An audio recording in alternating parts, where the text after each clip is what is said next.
Anyway, this place was built in the 1920s or 30s. It's old. It was called something else first. I think something with a A or maybe an F or... Altafiume. Shane and I both turned toward Jeremy, who only nodded. It's written on an old sign above the front desk, he said. In Italian it means, High River, I finished for him. Jeremy grinned at me and nodded, looking obviously impressed. I blushed beneath his scrutiny like the schoolgirl I was. Truth be told, I was just as impressed, if not more so. Does the front desk happen to have a telephone? Shane asked. Bro, come look at this place, said Jeremy. It's old. We're lucky there's even a front desk at all. He led us backwards, deeper into the old hotel. It was probably just a figment of my imagination, but everything seemed colder, darker, spookier. Damn, Shane swore. Just look at this place. To call the hotel old was an understatement.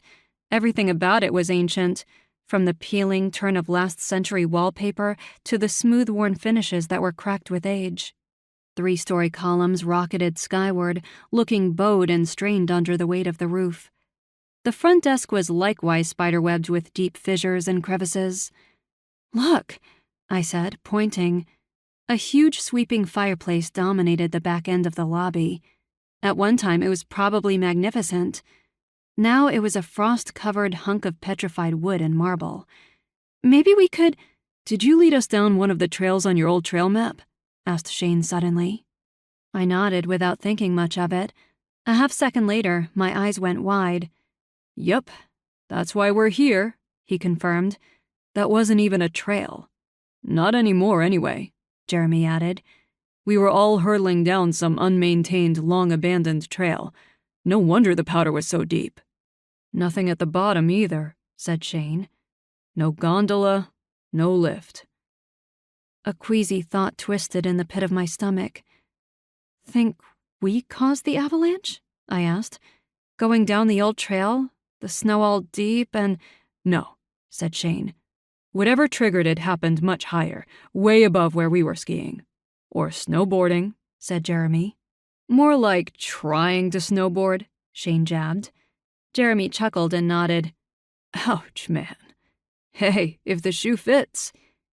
He wandered apart for a bit, following the curve of the ancient graffiti-covered walls. The back half of the lodge seemed built right into the mountain. There were no windows, no doors. And yet, at the front, most of the giant, once picturesque windows had been smashed in by cascades of snow, caked with ice-covered versions of previous avalanches from long ago.